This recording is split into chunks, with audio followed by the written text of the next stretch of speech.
Welcome back to the deep dive. We're jumping straight into a really challenging, but I think ultimately freeing idea today.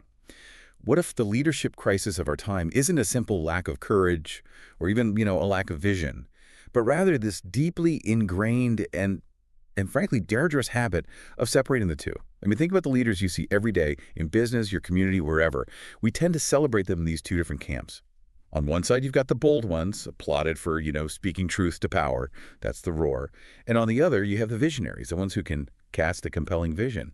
They have the wings. But our sources today argue that this split is fatal. Courage without that long view, it just becomes reckless, sometimes even cruel. And vision without a moral spine, without that courage, it just dissolves into abstraction. It's, endless strategy meetings that go nowhere. Planning paralysis. Exactly. And this whole tension has become so much more urgent because of how we measure leadership now. It's all about speed, visibility, metrics, momentum. We're moving so fast that we end up with what our source material calls theological misalignments. Okay, let's stop there. Theological misalignments. That sounds a little academic, maybe. What does that actually look like for someone listening? Well, it means we're unconsciously borrowing our models of power and success from the culture around us. Models that prioritize efficiency, control, getting that immediate affirmation. We're not anchoring ourselves in an operating system that's built for the long game. We see a successful CEO or a huge online influencer, and we just sort of adopt their playbook. Without even realizing that the very framework is maybe incompatible with the mission we're supposed to be on. That makes a lot of sense. So our mission for this deep dive is to unpack the model of Jesus, which offers this truer integrated system, an authority defined by that perfect union you mentioned, the roar and the wings. And just so we're all on the same page, the roar, it's not about volume. It's not just being loud. It's that spine of fearless obedience that stands firm under pressure. It speaks with clarity, even if it leads to confrontation. And the wings. That's the redemptive foresight, the ability to see beyond the immediate crisis, beyond the quarterly report, and to anchor your decisions in what God is doing long term. It's a strength that's paradoxically disciplined by surrender. So let's start with the roar, because it's so easily misunderstood. It's absolutely crucial to get that Christ's courage isn't about aggression or, having a louder voice than everyone else. It's moral clarity.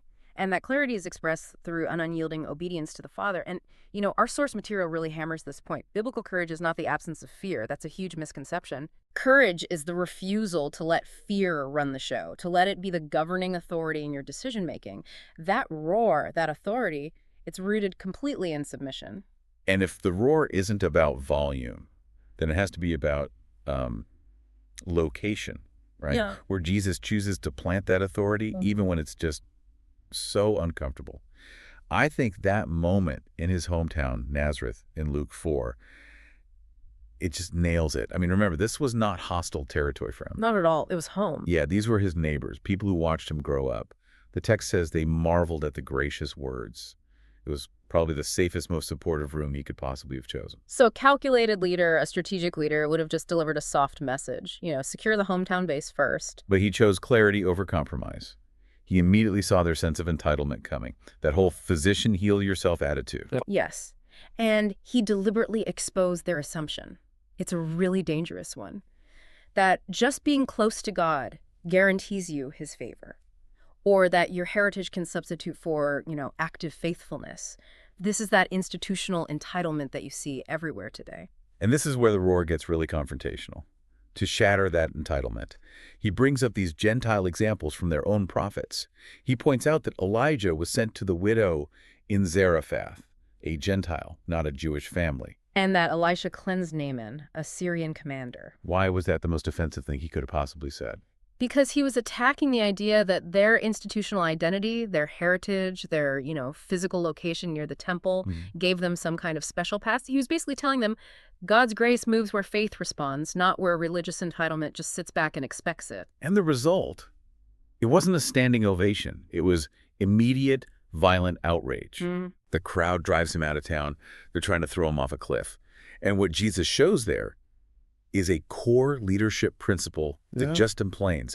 It flies in the face of modern influence strategies. Right.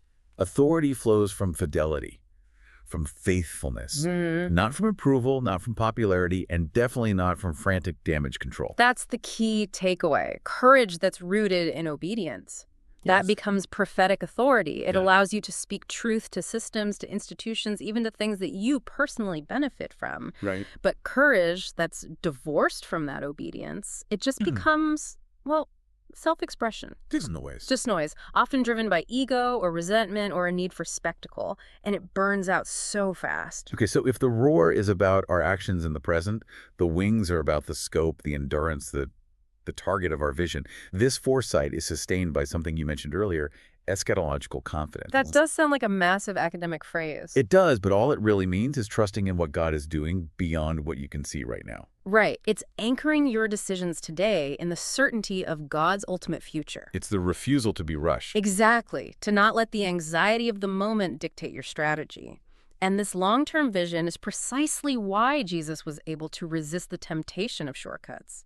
We see it all laid out in Matthew 4 in the wilderness. And those temptations, they're not just, ancient history. No. They are the three perpetual categories of influence that leaders are always tempted to grab without costly obedience. I want to challenge that for a second, though. We talk about refusing shortcuts, but isn't some expediency Yeah. necessary? Yeah. I mean, if refusing to turn stones into bread meant your team or your mission starved, wouldn't that just be bad management? Where's the line?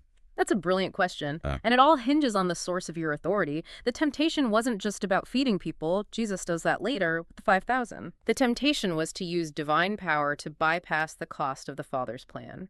It was prioritizing instant gratification over obedience to the word. So resisting that first one, economic manipulation, is about prioritizing God's character over, bending the rules for immediate financial security. Got it. So it's about being faithful to the process, not just racing to the outcome. What about the second one? The second was rejecting religious spectacle, refusing to jump from the temple. This is the temptation to manufacture spiritual outcomes, to demand validation without suffering, to use sensationalism to build momentum. It's the look at me temptation. It is. True leadership, guided by the wings, trusts that the Father will sustain it without demanding all this unnecessary proof or spectacle to appease critics. And the third, the offer of political domination, dominion without the cross. That feels like the biggest modern shortcut of all. It is. It's the ultimate rejection of seizing power prematurely. Our sources really stress that shortcuts don't just speed things up, they corrupt the vision itself. Power that's seized without obedience will always deform the very mission it claims to serve. The how matters as much as the what. Exactly. The wings give you the foresight to understand that authority isn't positional dominance, it's sacrificial presence. It's the good shepherd from John 10, the one who lays down his life. And that requires restraint, patience, and a trust in outcomes you might never even see yourself. And the climax of all this, the perfect fusion of the roar and the wings. It's like Gethsemane, isn't it? Matthew 26. This is where strength kneels. I mean, think about that raw human moment of agony. Jesus had the spiritual authority, the roar to call 12 legions of angels. The power was right there. It was available. But instead, he deployed the foresight of the wings and he yielded. Not my will, but yours be done. And that submission to the Father, it wasn't a moment of weakness or defeat. It was the deepest, most costly form of strength. This is the core paradox of it all. His strength was proved not by what he chose to grasp, but by what he chose to surrender. Right. The resurrection that followed didn't vindicate some brilliant strategy or political move. It just proved that radical obedience, in the end, always pays off. Authority flowed to him precisely because he refused to grasp at it. Which brings us to the strategic reset for leaders today, because the tension is just enormous. So many leaders are they're exhausted, they're trying to hold together these two impossible personas. Projecting confidence while privately compromising convictions. Or casting this massive vision while quietly avoiding the obedience it requires. Ignoring this model risks becoming, as the sources put it, efficient yet hollow. And so we have to challenge our basic metrics for success. We're judged by visibility, by growth, by security. We need to flip those metrics on their head. Okay, let's focus on that flip. Choosing faithfulness over security, truth over popularity. I mean, what if success was no longer defined by your public visibility, how many followers you have, how big your budget is, but just purely by your quiet faithfulness to whatever mission is right in front of you? And what if authority flowed not from your position, from your title or your office, but from your verifiable obedience? That changes everything. It changes how you allocate your time, your energy. It forces you to stop chasing the crowd's approval and start pursuing the clarity of the Father's will. So to make this practical, let's use that framework from the source material, this Christ-centered decision filter for navigating pressure.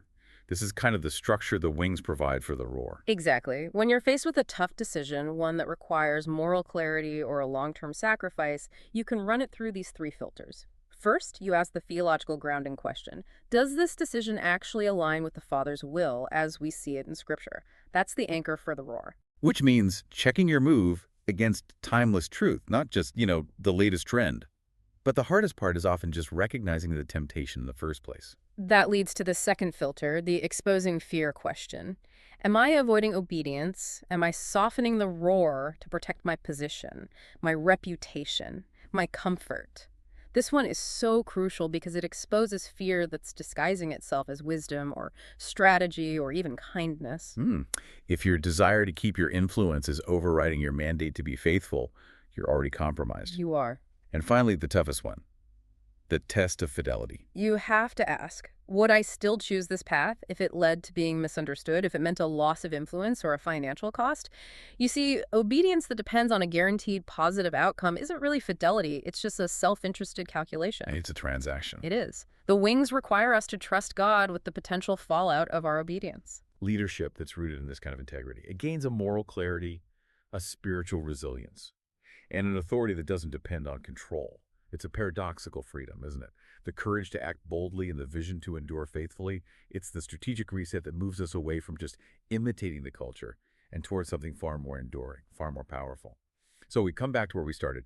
True, lasting authority comes from that perfect integration of the roar, the fearless obedience, and the wings, the redemptive long-term foresight. The strongest leadership is found right at that intersection where strength kneels and where vision costs everything. And the ultimate question for you, listening, is not whether Jesus' model of leadership works. I mean, history has answered that pretty definitively. The challenge is our willingness to reject all those tempting shortcuts the world offers and to actually embrace leading like him. We'll leave you with a provocative thought to carry forward this week, something to just mull over. What might fundamentally change in your approach to leadership if success was no longer defined by how well you proved your own strength, but instead by how deeply you trusted God with the outcomes?